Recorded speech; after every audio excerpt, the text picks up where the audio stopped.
Ya, derasnya arus teknologi informasi tidak hanya menimbulkan dampak positif tapi juga kekhawatiran. Belakangan ini semakin marak berita bohong yang beredar di masyarakat. Bahkan Presiden Jokowi sampai melakukan rapat terbatas untuk membahas hal ini dan memerintahkan aparat hukum untuk menindak tegas penyebar berita bohong di media sosial. Perkembangan teknologi informasi membuat arus informasi semakin deras, hilir mudik, dan mudah diakses oleh masyarakat. Media sosial ataupun pesan berantai yang beredar di aplikasi pengirim pesan instan setiap harinya diisi oleh berbagai informasi yang semakin cepat, bahkan kerap mendahului berita yang dirilis media massa konvensional. Namun belakangan ini kekhawatiran justru merebak saat banyak berita dan informasi yang beredar ternyata berita bohong. Berita yang disebarkan tak jarang menyertakan tautan kanal berita online atau foto-foto yang terlihat meyakinkan, tapi sebenarnya bohong. Presiden Jokowi kemudian menggelar rapat terbatas terkait antisipasi perkembangan media sosial. Saya minta yang pertama, penegakan hukum harus tegas dan keras untuk hal ini. Dan kita harus evaluasi media online yang sengaja memproduksi berita-berita bohong tanpa sumber yang jelas, judul yang provokatif, mengandung fitnah. Dan yang kedua, saya minta juga gerakan yang masif untuk melakukan literasi, edukasi, dan menjaga etika, menjaga keadaban kita dalam bermedia sosial. Polri mengklaim telah memetakan penyebar kabar bohong alias hoax di media sosial. Sejumlah pasal dapat dipakai Polri untuk menindak mereka, tak harus menunggu aduan masyarakat. Dalam Undang-Undang Nomor 11 Tahun 2008 tentang Informasi dan Transaksi Elektronik sudah mengatur hal ini. Pasal 27 berisi larangan penyebaran dengan sengaja informasi yang bermuatan asusila, perjudian, penghinaan, pencemaran nama baik, dan pemerasan dengan ancaman pidana paling lama 6 tahun dan denda paling banyak 1 miliar.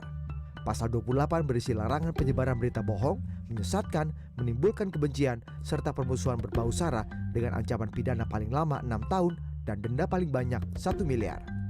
Sementara dalam Kitab Undang-Undang Hukum Pidana pasal 160 dengan ancaman hukuman 6 tahun penjara dan pasal 311 dengan ancaman hukuman 4 tahun penjara. Pemerintah menyatakan bahwa saat ini terdapat 52% atau sekitar 132 juta masyarakat Indonesia aktif menggunakan internet. Dari angka itu, 129 juta diantaranya juga aktif menggunakan akun media sosial. Mereka merupakan pasar yang potensial bagi penyebar kabar bohong. Budi Adiputro, CNN Indonesia. Ada sebuah pepatah Eskimo yang mengatakan sebuah berita bohong jika terus-menerus disebarkan maka akan dianggap sebagai sebuah kebenaran. Termasuk pepatah Eskimo tadi belum tentu benar ya. Belakangan kekhawatiran merebaknya penyebaran berita bohong di tengah masyarakat semakin meningkat.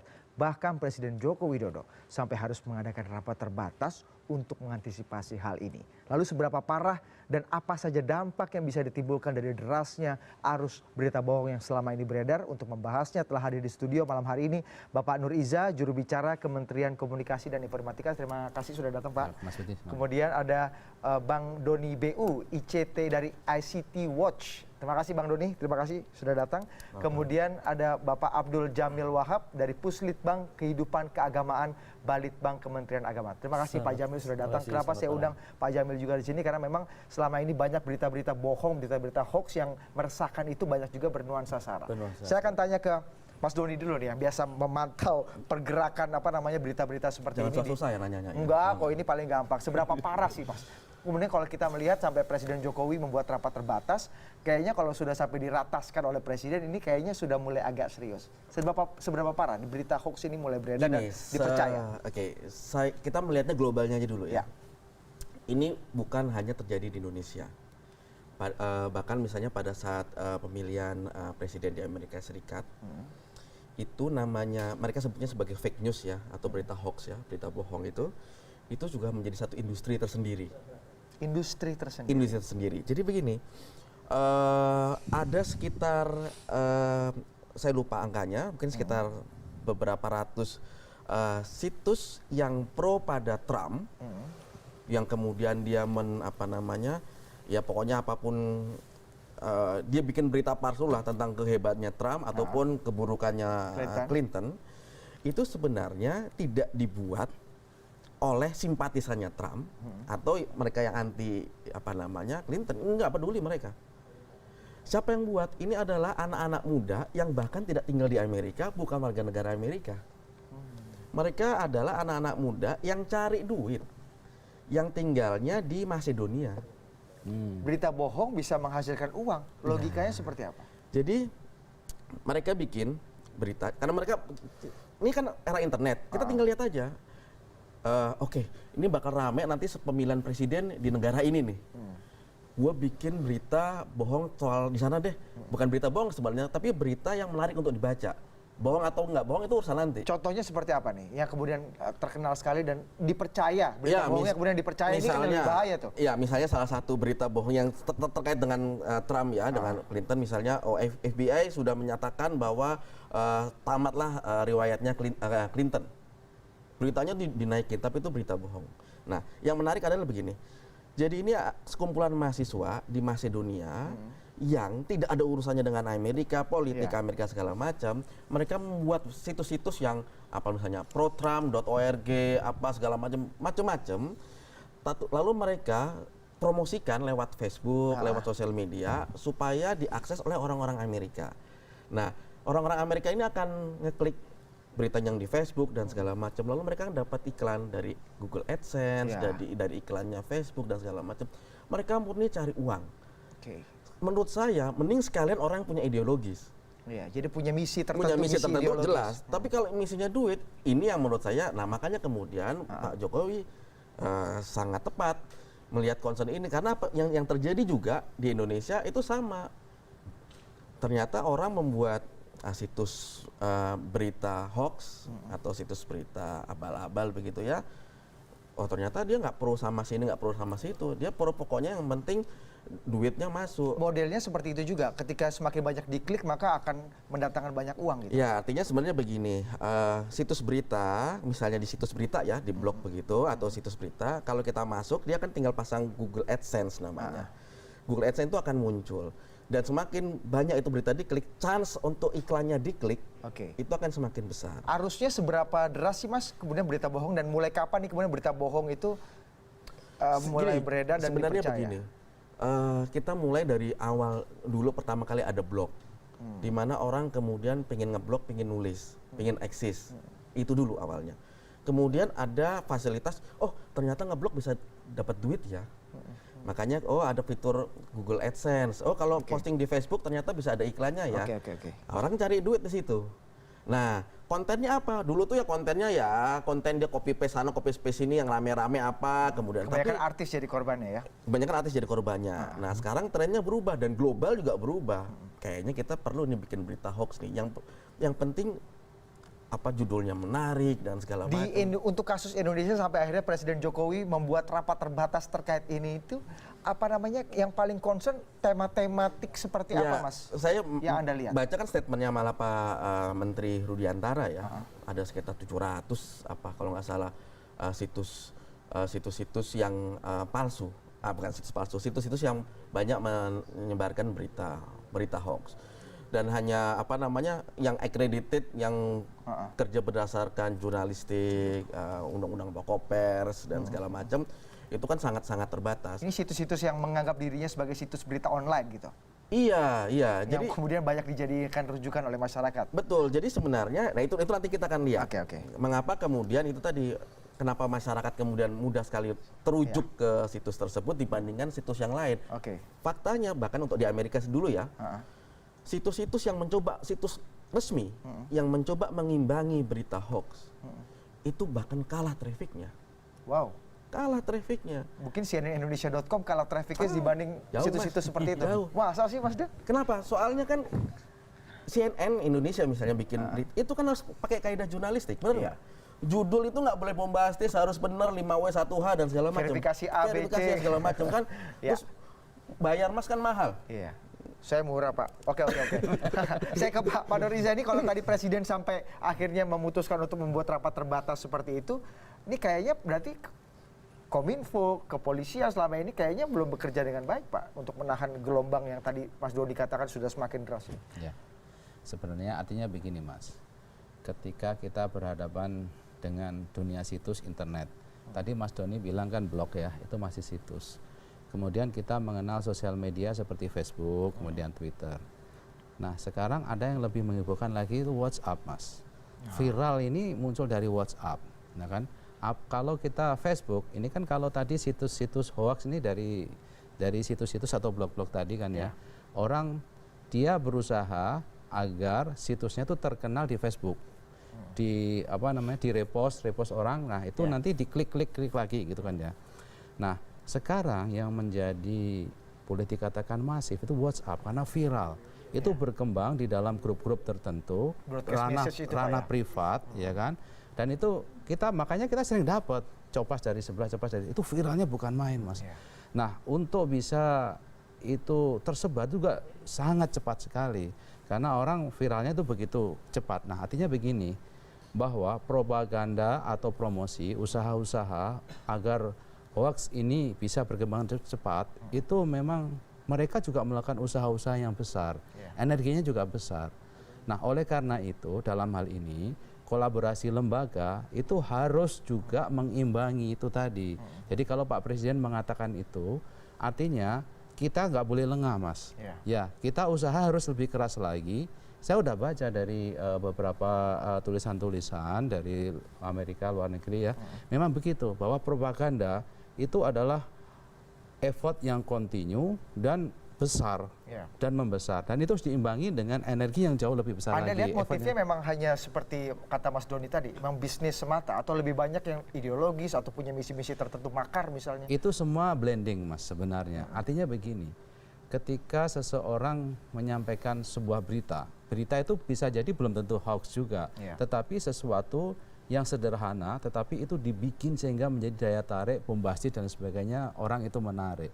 Nah, yang masalah motifnya itu ekonomi atau tidak, itu saya mencoba tidak menilai. Tetapi intinya mereka mencoba sebanyak-banyaknya ingin dapat hit atau kunjungan lah ibaratnya demikian.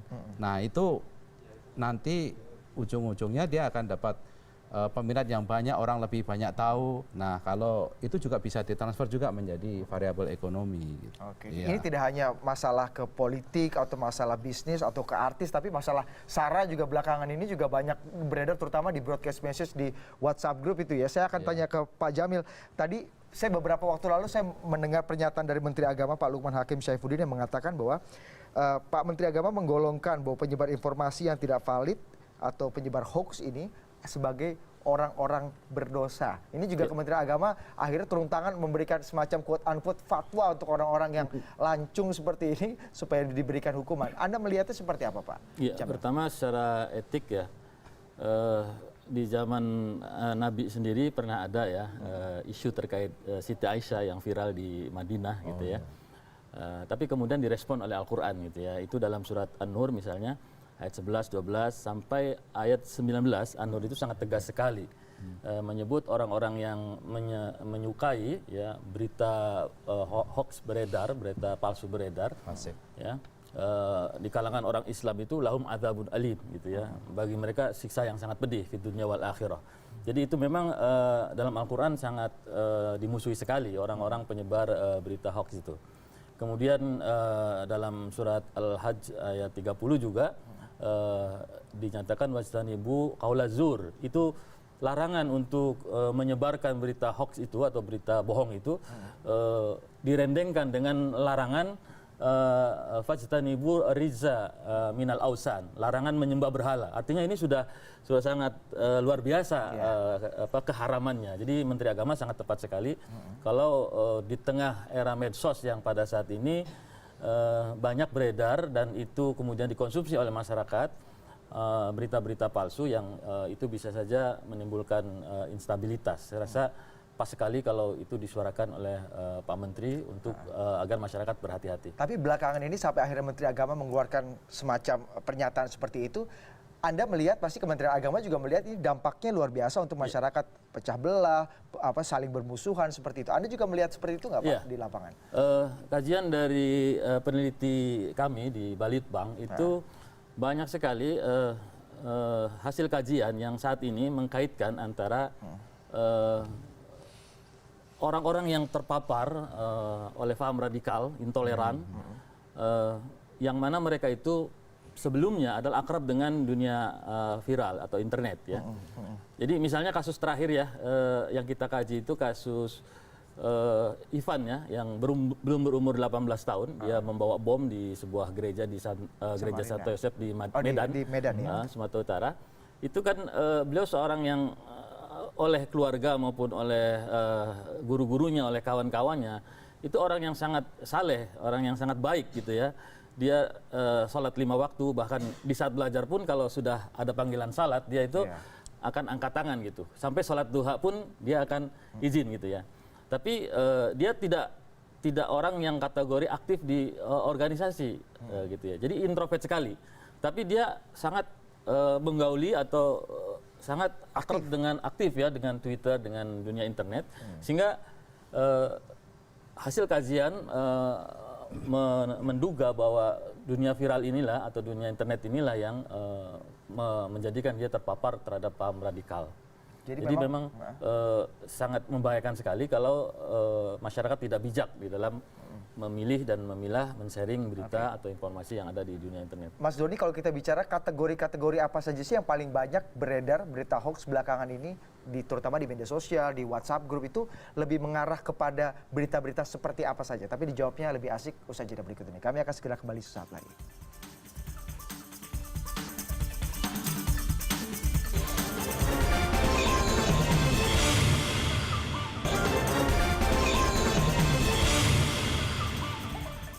Tadi Pak Jamil sudah memberikan perspektif kepada kita berita-berita meskipun ada orang yang introvert, tidak pernah bergaul, tidak ikut organisasi, tapi bisa melakukan tindakan radikal karena dia di dalam kesendiriannya. Dia ternyata berselancar di dunia maya mendapatkan informasi-informasi yang ternyata terbukti salah gitu ya.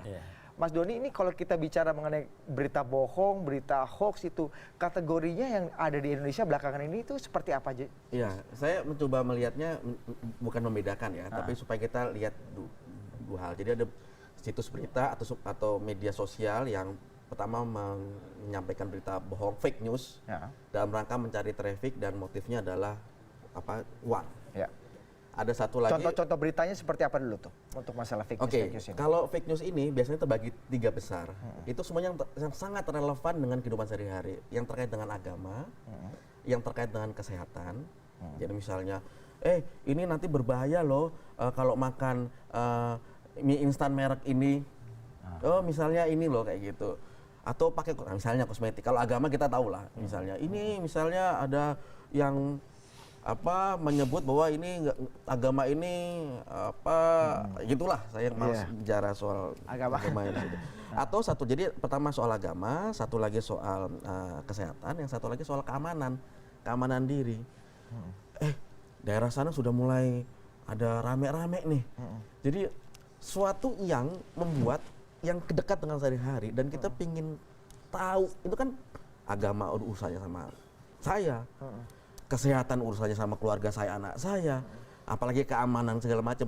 Itu adalah yang paling gampang dibuat fake newsnya dan orang akan ngeklik. Karena daya tariknya tinggi itu tadi ya. Daya tariknya tinggi.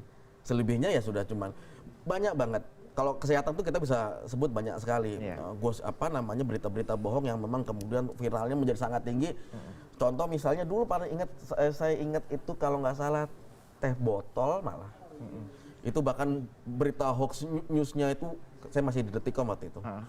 Itu tinggi banget luar biasa. Padahal orang cuma iseng doang bikin di dalam teh botol tuh disebut nama kandungan dalam bahasa Latin ya, yang artinya air. Tapi ini bilang, dibikin ini bahaya nih. Tapi dia ngomong cuma buat latihan doang, kesebar keluar. Dan itu viral. Luar biasa. Habis. Oke. Nah, itu artinya itu salah satu contoh ya. Oke, itu kategori pertama. Yang lain? Nah, jadi itu tadi 3 tadi itu kan ya, agama, kesehatan dan keamanan. Sedangkan yang satu lagi, yang ini yang sangat juga perlu diwaspadai yang terkait dengan isu radikalisme. Yang terkait dengan anti kemajemukan dan segala macam. Ini mereka motifnya nggak cari duit. Ini saya belajar dari kawan saya Mas MT. Ini bukan soal cari duit. Kalau ini sudah bicara soal mereka punya ideologi yang sedang mereka perjuangkan. Contoh misalnya, dan mereka ini canggih. Kalau ini ngasal, Iya. Ya, yang penting judulnya bombastis. Yang ini canggih, contoh. Dan orang akan begitu membaca, orang pasti ini akhirnya bohong nih kayaknya nih gitu ya. Kalau yang Tergantung pertama tadi. level literasi digitalnya. Nanti kita ngomong ke situ. Oke. Tergantung literasi digitalnya. Karena banyak yang tertipu kemudian wihara di Tanjung Balai dibakar. kebakar. Kan sama kejadiannya. Oke, dampak dari Yang di sini baru tadi siang saya dapat forward videonya ISIS diupload ke YouTube. Itu dikemas bagus sekali. Iya. Tentang bagaimana judulnya aku belajar pada ayahku atau apa seperti itu. Aku belajar pada ayahku. Itu diceritakan bagaimana anak itu harus ngikut orang tuanya dan ada anak kecil megang senjata lagi nembak dan dia ngomong bilang ayahku pernah menembak saya sebutnya kafir dan saya juga akan insya Allah akan menembak membunuh juga. Dengan dramatisasi gambar yang luar Gambarnya biasa. bagus mas. Itu kayak dibikin secara profesional. Iya. Yang bagusnya, maksudnya gini, yang kemudian nggak 15 menit kemudian nama YouTube di take down. Artinya apa? Ini satu berita hoax yang penting judulnya seru, tapi ini digarap dengan sangat serius, yang pakai seluruh channel, seluruh kemungkinan sosial media, dan orang akan tertarik bukan karena asal ngeklik aja, tapi oh gitu ya, ini lebih dalam lagi, ajakannya, persuasinya tuh lebih ngeri Dan kemungkinan lagi. besar juga orang yang sudah terpersuasi oleh itu akan menyebarkan lagi ke orang lain. Iya, mungkin itu proses berikutnya. Kalau itu teman-teman yang ngerti soal radikalisme lah yang Saya bisa. akan tanya ke pemerintah Pak Nurliza, enforcementnya itu hal-hal seperti ini kan berkembang sekali nih Mas di masyarakat, di gadget kita segala macam. Enforcementnya seperti apa sih? Ini yang dinamakan, jadi ini yang kita memang harus waspada ini. Dunia internet, cyber, khususnya ketika masuk sosial media, ini dimanfaatkan, itu namanya hyper partisan. Jadi partisan atau pengikut yang berlebihan, memang diarahkan ke sana, itu hyper partisan. Itu sudah kami baca kemarin kebetulan runtutannya kok bisa pas begitu. Hyper partisan ini, yang pertama, memang dia mencoba mengunggulkan dari sisi sini. Di sisi lain juga hyper partisan itu bisa menciptakan sesuatu yang anti kepada lawannya, begitu. Sehingga mungkin itu tidak secara langsung menjelekkan lawannya, tetapi itu sesuatu yang bisa ujung-ujungnya bahwa lawannya itu akan terdelusi, terdegradasi dan lain sebagainya. Itu namanya hyperpartisan. Ini yang boleh dikatakan yang kami sampaikan tadi, usaha-usaha kayak gini, hyperpartisan tadi juga memerlukan effort yang besar. Makanya kita di pemerintahan dan juga masyarakat lainnya harus sadar bahwa kita juga harus lawan dengan effort yang besar juga. Nah, kalau tadi disampaikan ada anak-anak tadi umur 18 tahun, itu memang dari beberapa tahun yang lalu kita selalu dorong juga ke kementerian lain dan juga masyarakat. Paham-paham ini kemudian yang masuk ke dalam Facebook dan lain sebagainya, misalnya ISIS dan lain sebagainya, itu kalau nggak kita counter secepatnya, itu lama-lama jadi keyakinan, jadi sesuatu yang belief, sesuatu yang benar bagi mereka. Memang benar begitu gitu. Nah, itu belum lagi propagandanya loh ya. Jadi yang disampaikan oleh Pak Doni tadi, itu tadi propaganda kan, demikian rupa. Sama ketika kita lihat juga dari situs-situs yang hyperpartisan kepada ISIS misalnya ya, di situ dijelaskan bahwa ISIS itu bagus loh, hebat loh, gitu kan. Dia membuat tatanan sembilan rupa sebagai sebuah negara. Dia melengkapi yang namanya bagaimana pendidikan akan bisa jalan, ekonomi bisa jalan, tatanan sosialnya seperti apa, sesuatu yang menarik. Nah, orang pasti akan tertarik, ternyata benar kok, ini sebuah tatanan yang bagus kok, yang didengungkan itu salah begitu. Nah itu yang harus selalu kita waspadai, makanya di samping kita mengklarifikasi mana yang benar, juga harus ada berita yang positif. Dan kita memang juga lewat berita juga Pak ya? Iya, memang ya tadi kita harus mengingatkan terus Pak. Untuk anak-anak muda harus kita counter terus. Iya, effortnya harus lebih besar lagi. Untuk masalah ini kan bagaimana kemudian membuat atau merangsang para netizen menjadi netizen yang waras dan juga bisa mengcounter berita-berita jahat seperti itu. Tapi kalau kita bicara mengenai peraturan dan kemampuan pemerintah untuk bisa mengkontrol selain juga menyehatkan para netizen gitu Pak. Ini kan Kominfo sendiri kan punya otoritas untuk bisa memblokir situs-situs yang dinilai berbahaya. Sudah ada tindakan-tindakan seperti itu nggak belum Pak? Terkait masalah SARA misalnya yang paling bahaya gitu beberapa waktu belakangan ini. Kita bicara tindakan tadi eksekusi ya, by regulation Kominfo memiliki perangkat untuk itu. Kominfo memiliki jangkauan sehingga penyelenggara telekomunikasi ISP untuk bisa diperintah, untuk bisa di-request untuk menutup mana-mana yang perlu ditutup. Kategorinya apa saja tuh Pak Nurriza? Loh, kalau itu negatif seperti pornografi, perjudian, radikalisme, bullying anak, kemudian ada penipuan investasi, ya, ada 10 kategori. Nah, yang hoax ini belum masuk Pak Doni. Nah, ini Dalam kalau peraturan perundang-undangan? bukan, artinya kita bikin kategori tadinya itu SARA, lebih banyak ke SARA Pak tadinya, atau lebih ke arah radikalisme, lebih ke arah SARA atau berita penipuan begitu ya. Nah, kita masukkan ke sana tadinya. Nah, kalau memang diperlukan nanti kita bikin 1 kategori lagi. Sekarang ada 10 kategori, kita bisa tambahkan itu hoax. Nah, pemerintah punya tools regulasi tadi. Nah, dari regulasi ini pemerintah bisa menggunakan yang namanya kontrol teknologi. Pemerintah bisa juga melakukan investasi di bidang teknologi untuk ini. Tetapi itu tidak cukup. Harus ada tindakan. Tindakan artinya tindakan hukum loh Mas ya. Misalnya aparat hukum memang menindak siapa yang memang jelas-jelas melanggar. Kalau memang ada bukti pelanggaran dan sebagainya, itu memang harus. Itu yang selalu coba disampaikan yang coba kami cari, rupanya memang harus ada tindakan. Sudah berapa situs Pak yang kemudian ditindak dan diputus gitu? Kalau ditutup sudah banyak. Banyak, ratusan tuh ya? Situs, gini sebenarnya situs yang begitu tuh sebenarnya tidak banyak Mas. Tetapi viralnya itu banyak. Kalau situs media itu banyak sekali, tetapi kalau berapa situs yang betul-betul fokus ke sana, itu sekitar ada 60 ya ke arah radikalisme itu ya sekitar antara hampir mungkin sekitar 200 situs. Nah, dari 200 situs itu yang beberapa kali yang karena seringnya come and go ya, ada pemblokiran, kita lepas lagi, pemblokiran, kita lepas lagi. Kalau semacam pesan berantai di WhatsApp grup yang kata Pak Nurriza 2 kali lipat lebih berbahaya dibanding situs-situs yang bisa diblokir itu bisa nggak sih Pak diantisipasi oleh teknologi pemerintah gitu? Jadi begini Mas, tapi dijawabnya lebih asik kayaknya usai jeda berikut ini Pak. Kami akan segera kembali sesaat lagi.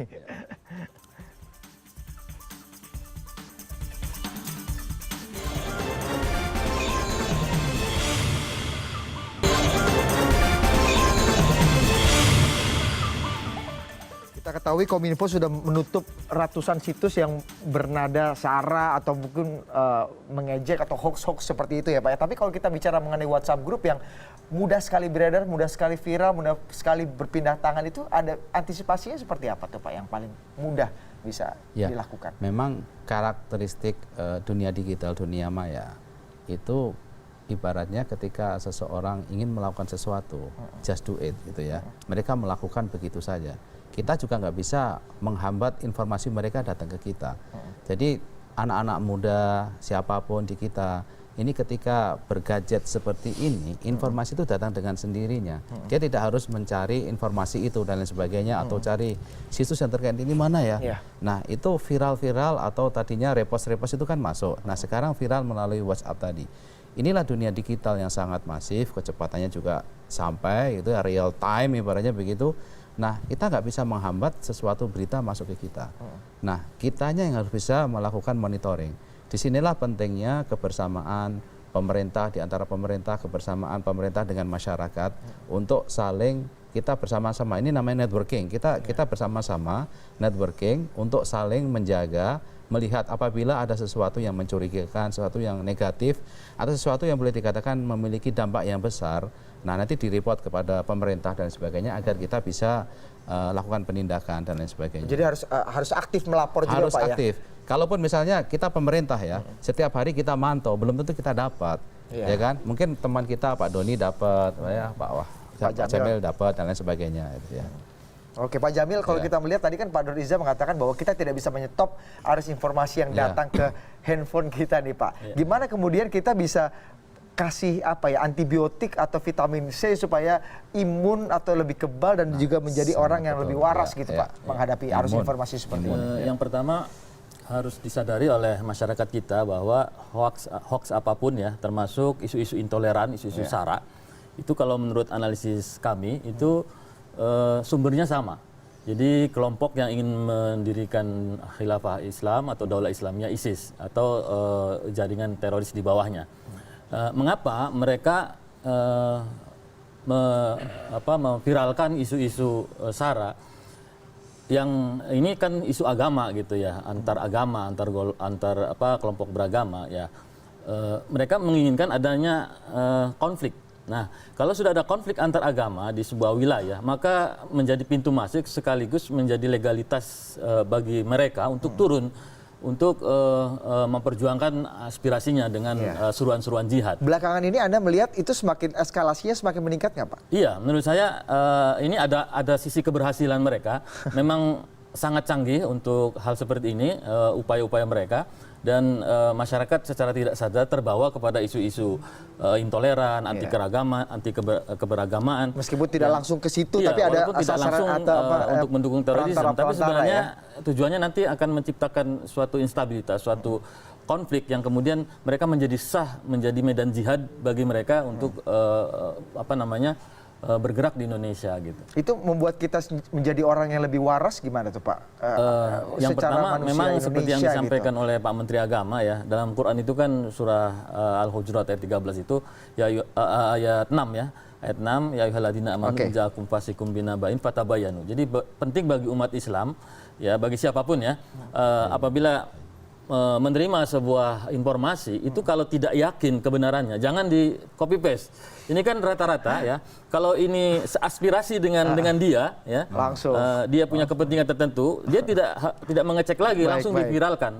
Dan ini viral ini yang sungguh yang sangat berbahaya.